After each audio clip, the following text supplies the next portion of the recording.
நடுராத்திரி 2 மணி இருக்கும். சுத்தி இருக்கிற உலகமே அமைதியா தூங்கிட்டு இருக்கு. ஆனா உன் தலைக்குள்ள மட்டும் ஏதோ ஒரு போர் நடந்துகிட்டே இருக்குல்ல. தூக்கம் வரல. ஆனா மனசு மட்டும் எதையோ யோசிச்சு ஓடிக்கிட்டே இருக்கு. நாளைக்கு இதையெல்லாம் மாத்திரணும்.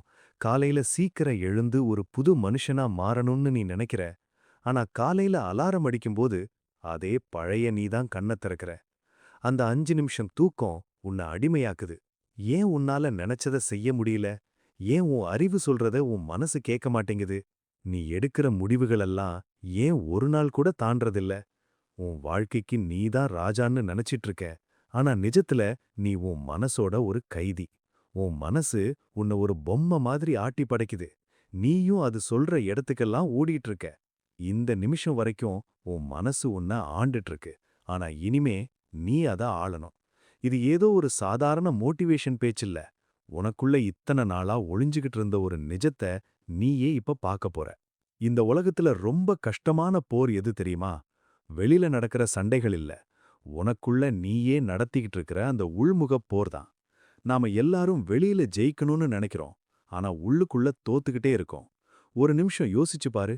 இப்போ இந்த வீடியோவ நீ பார்த்துட்டு இருக்கும்போது கூட உன் மனசு வேற எங்கேயோ எதையோ யோசிச்சுட்டு இருக்கும். ஒரு விஷயத்துல முழுசா கவனத்த வைக்க முடியாம எதையாவது தேடி ஓடிக்கிட்டே இருக்கிறது தான் நம்ம பலவீனம். உன் மனசுக்கு ஒரு குணம் உண்டு. அது எப்பவுமே கஷ்டமான விஷயங்கள விட்டுட்டு லேசா கிடைக்கிற சந்தோஷத்த நோக்கி தான் ஓடும். ஒரு புக்க படிக்கிறத விட மொபைல்ல ஸ்க்ரால் பண்றது அதுக்கு பிடிச்சிருக்கு. ஏன்னா அங்க அதுக்கு எந்த உழைப்பும் தேவையில்ல.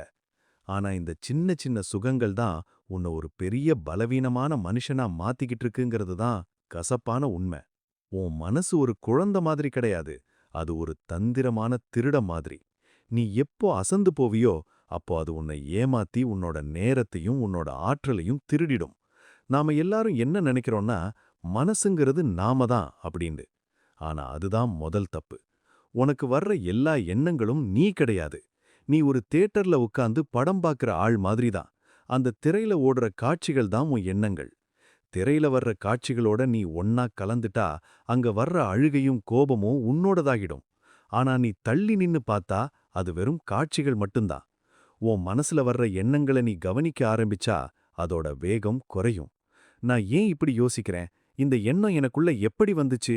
அப்படின்னு ஒரு பார்வையாளனா நீ மாறும்போது, உன் மனசு கொஞ்சம் கொஞ்சமா அடங்க ஆரம்பிக்கும். நாம ஏன் தோத்து போறோம் தெரியுமா? நாம எப்பவுமே ஒரு சரியான நேரத்துக்காகவும், ஒரு பெரிய மோட்டிவேஷனுக்காகவும் காத்துட்டு இருக்கோம். ஆனா உண்மை என்னன்னா, மோட்டிவேஷன் அப்படிங்கிறது ஒரு தீக்குச்சி மாதிரி. அது ஒரு நிமிஷம் எரியும், அப்புறம் அணைஞ்சிடும். ஆனா டிசிப்ளின் அப்படிங்கிறது ஒரு சூரியன் மாதிரி. அது கஷ்டமா இருந்தாலும் தினமும் வந்தே தீரும். உன் மனசுக்கு டிசிப்ளின் பிடிக்காது. ஏன்னா அங்க அதுக்கு அதிகாரம் கிடையாது. நீ ஒரு விஷயத்த செய்யணும்னு முடிவு பண்ணிட்டு, உன் மனசு வேணான்னு சொல்லும்போது கூட நீ அத செஞ்சு முடிச்சா, அங்க தான் நீ ஜெயிக்கிற. உன் மனசு சொல்ற பேச்ச நீ கேட்கிறத நிறுத்திட்டு, நீ சொல்ற பேச்ச உன் மனச கேட்க வைக்கிறது தான் உண்மையான வெற்றி. ஒவ்வொரு நாளும் நம்ம கண்டு முன்னாடி எத்தனையோ விஷயங்கள் வந்து போகுது. இந்த சோஷியல் மீடியா, இந்த நோட்டிஃபிகேஷன்ஸ் இதெல்லாம் வெறும் தகவல்கள் மட்டும் கிடையாது. இதெல்லாம் உன் கவனத்த சிதறடிக்கிற ஆயுதங்கள்.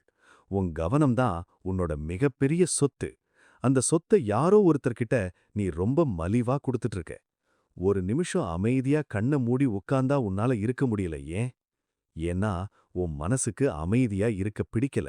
அதுக்கு எப்பவும் ஏதோ ஒரு சத்தம், ஏதோ ஒரு குழப்பம் தேவைப்பட்டுக்கிட்டே இருக்கு. ஆனா ஒரு விஷயம் தெரிஞ்சுக்கோ. அமைதியில தான் தெளிவு பிறக்கும். ஒரு கலங்கின தண்ணியில உன்னால உன் முகத்த பார்க்க முடியாது. அந்த தண்ணி எப்போ அசையாம நிக்குதோ, அப்போதான் உன்னோட உண்மையான முகம் உனக்கு தெரியும். அதே மாதிரி தான் உன் மனசும். அந்த குழப்பங்கள் குறைய குறைய தான் உன்னோட பலம் என்னன்னு உனக்கே புரியும். நம்ம மனசுக்கு ஒரு பழக்கம் இருக்கு. அது எப்பவுமே பழைய விஷயங்கள நினைச்சு வருத்தப்படும், இல்லனா நடக்காத ஒண்ண நினைச்சு பயப்படும். நேத்து நடந்தத உன்னால மாத்த முடியாது. நாளைக்கு நடக்கப் போறத உன்னால முழுசா கட்டுப்படுத்த முடியாது. ஆனா உன்கிட்ட இருக்கிறது இந்த ஒரு நிமிஷம்தான். இந்த நிமிஷத்துல நீ என்ன செய்ற அப்படிங்கிறது தான் உன் வாழ்க்கையே தீர்மானிக்கும். ஆனா நாம இந்த நிமிஷத்த விட்டுட்டு இல்லாத உன்னை தேடி ஓடிக்கிட்டு இருக்கோம். உன் மனசு உன்னை ஏமாத்துற முக்கியமான வழி இதுதான். உன்னை நிகழ்காலத்துல வாழ விடாம அது தடுத்துக்கிட்டே இருக்கும்.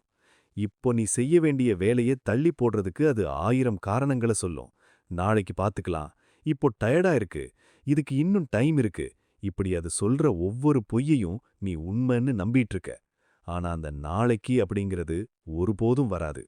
உண்மையான பலம் அப்படிங்கிறது உன் தசைகள்ல இல்ல, உன் முடிவுகள்ல தான் இருக்கு. ஒரு சின்ன விஷயத்துல இருந்து ஆரம்பி. காலையில பெட்ல இருந்து எழும்பும்போது அந்த 5 நிமிஷம் தூக்கத்த வேண்டான்னு சொல்லிட்டு எழுந்திருக்கிற அந்த ஒரு நொடி இருக்கே, அங்கதான் உன் மனச நீ ஆள ஆரம்பிக்கிற. ஒரு நாளைக்கு நீ எடுக்கிற 100 சின்ன சின்ன முடிவுகள் தான் உன்னை உருவாக்குது. அந்த முடிவுகள்ல உன் மனசோட ஆதிக்கம் இருக்கா, இல்ல உன் அறிவு இருக்கான்னு கவனிச்சு பாரு. உனக்கு எது சரின்னு தோணுதோ அத செய். உன் மனசுக்கு எது பிடிக்குதோ அதை இல்ல. ஏன்னா மனசுக்கு எப்பவுமே அழிவு தரக்கூடிய விஷயங்கள் தான் பிடிக்கும். கசப்பான மருந்து தான் உடம்புக்கு நல்லது. அதே மாதிரி கஷ்டமான பாதைகள் தான் உன் வாழ்க்கைக்கு நல்லது. பல நேரங்கள்ல நாம மத்தவங்கள ஜெயிக்கணும்னு நினைக்கிறோம். ஆனா நம்மளையே நாம இன்னும் ஜெயிக்கல.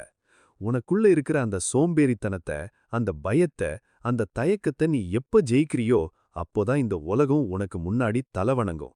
உன் எண்ணங்கள் தான் உன்னோட செயல்களா மாறுது. உன் செயல்கள் தான் உன்னோட பழக்கங்களா மாறுது. அந்த பழக்கங்கள் தான் உன் வாழ்க்கையை தீர்மானிக்குது. அப்போ இதற்கெல்லாம் மூலமா இருக்கிற அந்த எண்ணங்கள நீ கட்டுப்படுத்தலன்னா உன் வாழ்க்கை உன் கை மீறி போயிடும். உன் மனச ஒரு தோட்டம் மாதிரி நடிச்சுக்கோ. நீ அங்க நல்ல விதைகளை விதைக்கலன்னா அங்க தானாவே களைகள் முளைச்சிடும். அந்த களைகள் தான் எதிர்மறை எண்ணங்களும் தேவையில்லாத பயங்களும். அந்த களைகளை பிடுங்கி எரிஞ்சிட்டு உனக்கு தேவையான அந்த ஒழுக்கத்தையும் நம்பிக்கையையும் அங்க விதைக்க ஆரம்பி. இது ஒரே நாள்ல நடக்கிற விஷயம் கிடையாது. இது ஒரு பயணம். ஒவ்வொரு தடவை நீ தோக்கும் போதும் உன் மனசு சொல்லும், பாத்தியா உன்னால முடியாது அப்படின்னு. ஆனா அந்த இடத்துல நீ திரும்பவும் எழுந்து நிக்கணும். மனசுக்கு நீ குடுக்கிற ஒரே பதில் உன்னோட செயலாதான் இருக்கணும். அதிகமா பேசாத, அதிகமா யோசிக்காத, ஆனா அதிகமா வேலை செய். நீ எவ்வளவுக்கு எவ்வளவு உன் உடம்பையும் அறிவையும் ஒரு வேலையில ஈடுபடுத்துறியோ அவ்வளவுக்கு அவ்வளவு உன் மனசு அமைதியாகும். நீ சும்மா இருக்கும்போது தான் அது உன்னை போட்டு வாட்டும். அதனால எப்பவுமே ஒரு நோக்கத்தோட இரு. அந்த நோக்கம்தான் உன்னை வழிநடத்தும். உன் மனச நீ வெல்லணும்னா முதல்ல அதை நீ நேசிக்க கத்துக்கணும். அது உன்னோட எதிரி கிடையாது. அது ஒரு கட்டில்லாத குதிரை. அதை நீ அடக்க தெரிஞ்சுக்கிட்டா அது உன்னை ரொம்ப உயரத்துக்கு கொண்டு போகும். ஆனா அதை அடக்க தெரியலன்னா அது உன்னை தூக்கி எரிஞ்சிடும். அதனால உன் மனசோட போக்க கவனி. அது எங்க ஓடுதுன்னு பாரு.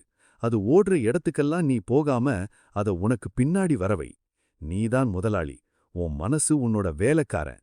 அந்த வேலைக்காரன் இப்ப முதலாளி நாற்காலியில உட்கார்ந்துட்டு இருக்கான். அவன் அங்க இருந்து இறக்கிட்டு அந்த இடத்துல நீ உட்காரு. உன் வாழ்க்கை உன் கட்டுப்பாட்டுக்குள்ள வரணும்னா உன் மனசு உன் கட்டுப்பாட்டுக்குள்ள வரணும். இந்த நிமிஷத்துல இருந்து ஒரு முடிவை எடு. உன் மனசு சொல்ற அத்தனை பொய்யையும் நீ நம்ப போறதில்ல. கஷ்டமா இருந்தாலும் சரி, பிடிக்கலனாலும் சரி, எது உனக்கு தேவையோ அதை மட்டும்தான் நீ செய்ய போற. இந்த உறுதியோட நீ நடக்க ஆரம்பிச்சா கொஞ்ச நாள்லயே உனக்குள்ள ஒரு பெரிய மாற்றத்தை பாப்ப. உன்னோட பேச்சும் உன்னோட பார்வையும் உன்னோட ஒவ்வொரு அசைவும் ஒரு தெளிவோட இருக்கும். அந்த தெளிவு தான் உனக்கு உண்மையான விடுதலையை கொடுக்கும். மனச ஜெயிக்கிறவன் தான் உலகத்தையே ஜெயிக்கிறான். நீ இப்போ அந்த போர்க்களத்துல தான் நிக்கிற. ஆயுதங்களை எடுக்காத, உன் கவனத்தை எடு. உன் மனசு உன்னை ஆழ விடாத, நீ உன் மனச ஆள கத்துக்கோ. இந்த பயணம் கஷ்டமா இருக்கலாம், ஆனா இதோட முடிவு ரொம்ப அழகானதா இருக்கும். இப்போ உன்கிட்ட ஒரு கேள்வி கேட்கிறேன். உன்னோட மனசுல இப்ப இந்த நிமிஷத்துல ஓடிக்கிட்டு இருக்கிற மிகப்பெரிய பயம் இல்லனா ஒரு பெரிய போராட்டமா நீ எதை நினைக்கிற? உன்னோட மனச கட்டுப்படுத்துறதுல நீ எந்த இடத்துல தடுமாறுற அப்படின்னு நீ உணர்ற? உன் மனசுக்கும் உனக்கும் நடக்கிற இந்த போராட்டத்துல இப்போ நீ எதை புரிஞ்சுக்கிட்டன்னு கீழே சொல்லு. இது உன்னையே தெரிஞ்சுக்கிற ஒரு சின்ன முயற்சி தான். இது போன்ற ஆழமான உண்மைகளை தொடர்ந்து தெரிஞ்சுக்க நம்ம சேனலை சப்ஸ்கிரைப் பண்ணி வச்சுக்கோங்க. அடுத்த ஒரு பயணத்துல சந்திப்போம். நிம்மதியா இருங்க, மனச ஆளுங்க.